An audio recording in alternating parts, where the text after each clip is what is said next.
여러분 안녕하십니까? 7월 25일 목요일 뉴스투데이 강원입니다. 정부의 강원 디지털 헬스케어 규제 자유 특구 지정에 지역 의료기기 업체와 병원 그리고 대학들은 큰 기대를 걸고 있습니다. 나아가 지역 산업 전반에도 큰 영향을 미칠 것으로 예상되는 가운데 과연 어떤 효과와 변화가 있을지 권기만 기자가 취재했습니다. 원주의 한 의료기기 업체가 10년 전 개발한 심박 측정기입니다. 환자의 평소 심박수를 벗어나면 가족과 병원에 자동으로 알려주는 방식입니다. 하지만 관련법 때문에 허가를 받지 못하고 있는 사이 중국과 미국 등에서는 후발 업체들이 먼저 생산, 판매하고 있습니다. 의료기기 업체들이 규제 자유특구를 반기는 이유입니다. 우리 IoT라고 얘기하는 것들, 또 AI 관련된 것들, 그런 것들에 대한 아이디어를 갖고 제품화를 하는 회사들이 많은데 그런 회사들이 대부분 다 인허가를 받지 못해서 판매를 못하고 개발비만 낭비하고 그런 경우가 많이 있었죠. 디지털 헬스케어의 핵심인 원격 진료에 부정적이었던 병원도 규제 특구에 거는 기대가 큽니다. 축적된 의료 정보의 활용이 가능해지면서 새로운 의료 서비스를 개발할 수 있을 것으로 기대하고 있습니다. 환자분들의 그 의료 정보를 저희가 더 잘 활용하게 되어서 궁극적으로는 환자분들한테 더 좋은 의료 서비스를 제공할 수 있을 것으로 기대됩니다. 디지털 헬스케어와 관련한 많은 일자리가 생길 것으로 예상되는 가운데 지역 대학에서는 디지털 헬스케어 단과대학을 설립하는 등 일찌감치 전문 인력 양성 준비에 착수했습니다. 국내에서 최초로 만들어진 단과대학입니다. 소프트웨어 중심 분야하고 기존의 헬스케어를 서로 융합시켜서 4차 산업혁명 시대에 걸맞는 인재를 양성하기 위한 목적으로 디지털 헬스케어 규제 자유특구로 인한 파급 효과가 어느 정도나 될지 가늠하기는 힘들지만 지역 발전에 획기적인 성장 동력이 될 것이라는 전망에는 이견이 없어 보입니다. MBC 뉴스 권기만입니다. 지난 4월 강원도 산불로 피해를 입은 이재민 650여 세대 가운데 절반 가까이가 임시 조립식 주택에 살고 있습니다. 이 좁은 공간이다 보니 폭염과 폭우에 취약한 상황인데 이 강원도가 대책을 마련하기로 했습니다. 김형호 기자가 보도합니다. 20여 세대의 이재민이 모여 사는 속초시 장천마을. 집집마다 에어컨은 설치돼 있지만 차양막이 없어 요즘 같은 무더위에는 집 자체가 뜨겁습니다. 임시 방편으로 그늘막을 설치해 놨지만 폭염을 이겨내기엔 역부족입니다. 이제 에어컨을 좀 세게 이제 이렇게 낮춰놓으면 이제 좀 괜찮은데 여길 나오면 그냥 아주 그냥 불이야 불. 2명이 겨우 생활할 수 있는 공간이다 보니 농기계며 농산물은 뙤약볕에 그대로 내버려 둘 수밖에 없습니다. 산불로 조립식 주택에서 생활하고 있는 이재민은 4개 시군의 288세대로 전체의 44%에 달합니다. 강원도가 뒤늦게 이재민 주거 안정 대책을 마련하겠다고 밝혔습니다. 주택 출입구에 물바지를 설치하고 농자재 보관 창고 300동을 추가로 지원합니다. 폭우나 태풍으로 인해 누수나 산사태가 발생할 것에 대비해 예방 활동도 강화합니다. 산불 피해 지역에 대한 2차 피해가 발생하지 않을까. 이재민들도 걱정을 하고 계셔서 위한 주거 안정 대책과 이 산사태 등 예방 대책의 현재 추진 사항들을 좀 알려드리고자. 현재까지 산불 이재민들에게 국민 성금 490억여 원이 배분된 가운데 나머지 41억여 원도 다음 달 중으로 지급될 예정입니다. MBC 뉴스 김용호입니다. 국내 최대의 인터넷 포털 사이트 운영 회사인 네이버가 대규모 데이터 저장 시설을 추가로 지을 계획입니다. 이 도내 3개 시군이 유치에 나섰는데 실제 유치 여부에 관심이 쏠리고 있습니다. 조규환 기자입니다. 지난 2013년 춘천시 동면에 들어선 네이버의 데이터 센터입니다.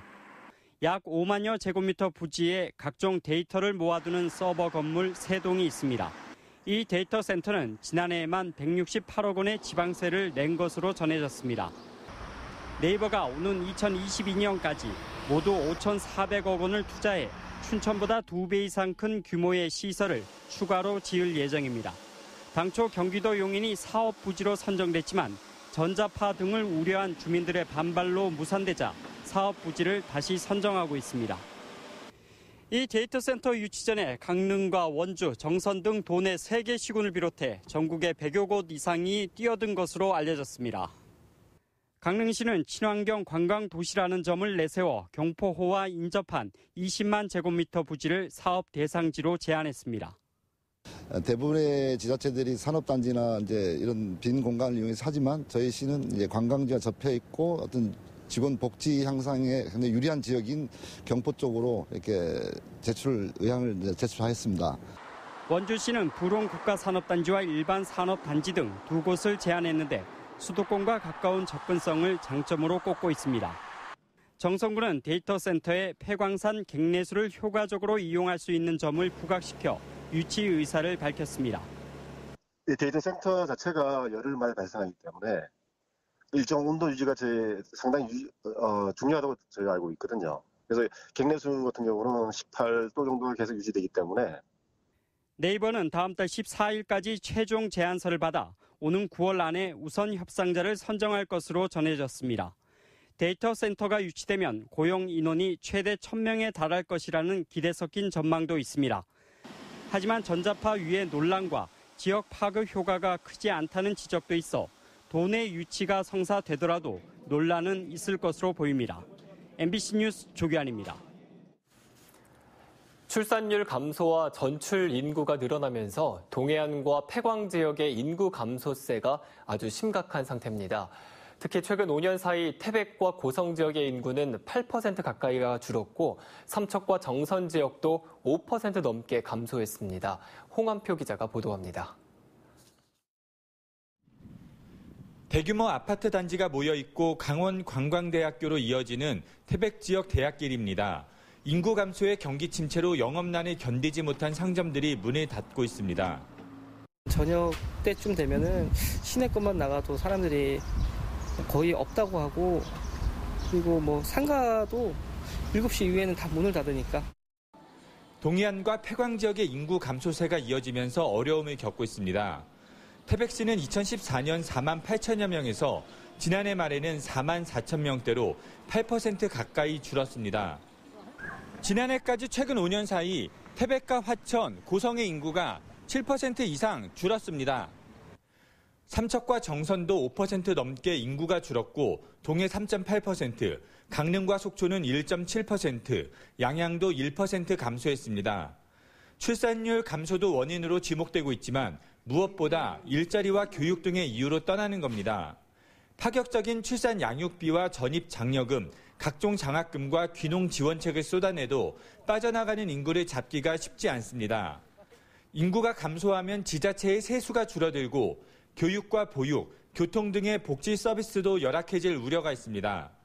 이에 대응하기 위해서는 도시의 기능을 생활 거점으로 집약화하고 지역과 지역을 상호 보완적으로 연계하는 공간 발전 전략이 필요하다고 할 수 있습니다. 기업 유치 등 일자리가 마련되지 않는 한 인구가 줄어들고 지역 경기 침체로 이어지는 악순환이 계속돼 지역 공동화 우려가 커지고 있습니다. MBC 뉴스 홍한표입니다. 멸종 위기에 처한 천연 기념물인 사냥가족 4마리가 요즘 양구 두타연 조각공원에 계속 나타나 먹이 활동을 하고 있어 화제가 되고 있습니다. 양구의 지속적인 겨울철 먹이 주기 등 사냥 보호 작업을 벌인 결과로 이 서식 개체 수가 늘어났기 때문으로 추정되고 있습니다. 전영재 기자가 보도합니다. 민통선 지역인 양구 두타연 조각공원. 이곳에 요즘 새로운 주인이 나타났습니다. 바로 천연기념물 217호이자 멸종위기 야생동물 1급인 사냥입니다. 이달 19일부터 모습을 드러내기 시작한 사냥은 모두 4마리. 조각공원이 마치 사냥보호구역처럼 보입니다. 엄마 사냥과 2-3살 된 사냥, 올해 태어난 아기 사냥이 평화롭게 풀을 뜯어먹는 모습은 살아있는 자연입니다. 아기 사냥은 마치 놀이터처럼 여기저기 뛰어다니며 재롱도 부립니다. 사냥이 이렇게 4마리나 나와 계속 관찰되고 있는 것은 이례적인 일입니다. 들녘 같은 평지에 사냥 가족들을 만날 수 있는 경우가 드문 일입니다. 올해 처음으로 관찰이 됐고요. 사냥 가족은 위협을 느끼면 잠시 풀숲으로 사라졌다 다시 초원에 나와 그 누구의 방해도 받지 않은 채 그들만의 자유를 만끽합니다. 우리나라에는 사냥이 현재 900마리가량이 서식하고 있을 것으로 추정됩니다. 사냥은 지구상에 출현한 지 200만 년이 지났지만 거의 진화를 하지 않아 살아있는 자연의 화석이라는 별명을 갖고 있습니다.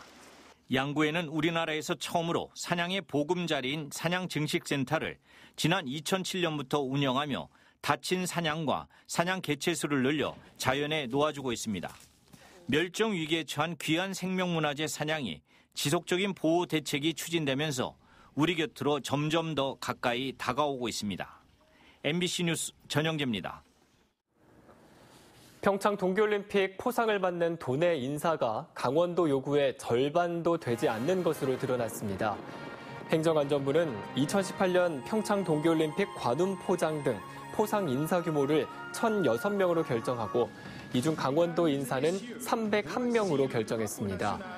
이는 강원도가 당초 요구했던 포상 규모 670명의 절반도 되지 않는 수치입니다.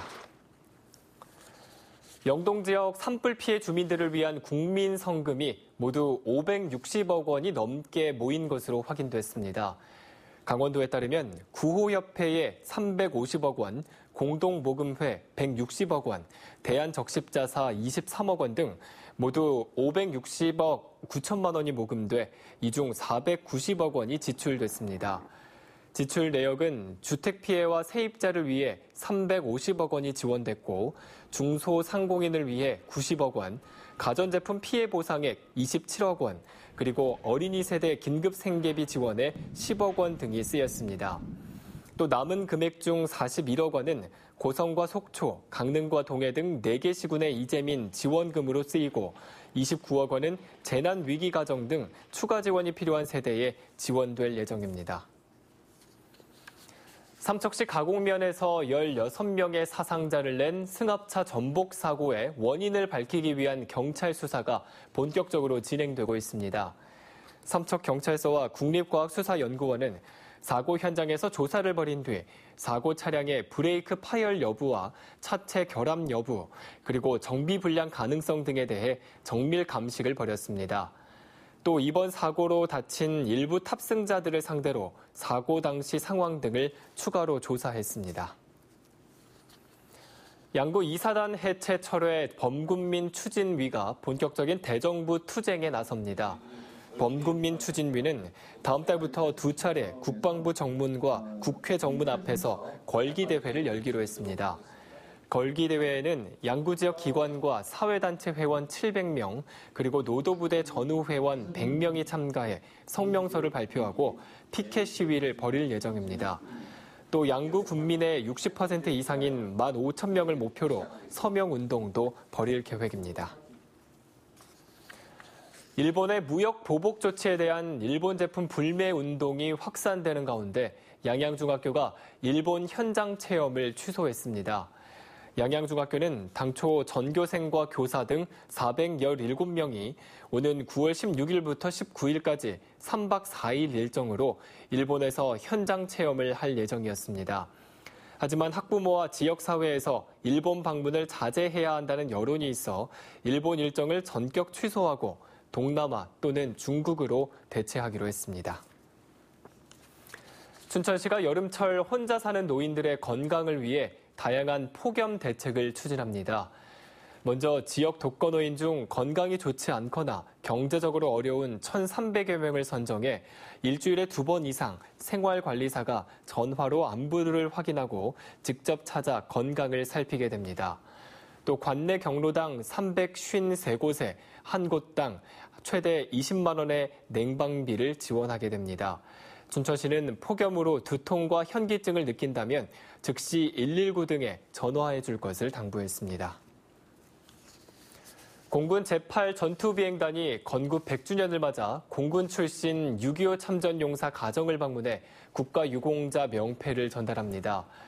대상은 경북 영천 전투에서 공을 세워 충무 무공훈장을 받은 나광수 씨를 포함해 원주와 횡성 등 도내 6개 시군에 거주하고 있는 국가유공자 17명이 해당됩니다. 제8 전투비행단은 각 부대가 보훈 대상자의 집을 직접 찾아가 명패를 전달할 예정이라고 밝혔습니다. 오는 11월 강릉에서 개최될 예정인 강릉국제문학영화제의 명칭이 강릉국제영화제로 변경됐습니다. 강릉시는 오는 11월 8일부터 14일까지 일주일 동안 국제문학영화제를 개최할 예정이었지만 전문가의 의견 수렴 과정을 거쳐 국제영화제로 명칭을 바꿨다고 밝혔습니다.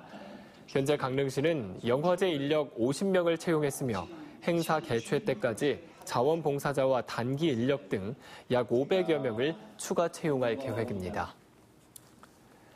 강릉 지역의 시민사회단체들이 김한근 강릉시장에 사택시설물 설치에 예산이 불법으로 사용됐다며 공식 사과를 요청했습니다. 함께하는 시민과 강릉시민행동은 어제 강릉시청에서 기자회견을 열고 지난해 7월 강릉시장 사택에 전산 장비와 CCTV를 설치하면서 청사 운영비 504만 원을 불법 사용했다고 주장했습니다. 이들은 김 시장의 공식 사과와 함께 관련 예산 집행 내역의 공개와 비용 환수를 요구했습니다.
어민들의 소득 증대를 위해 대농갱이 15만 마리가 방류됩니다.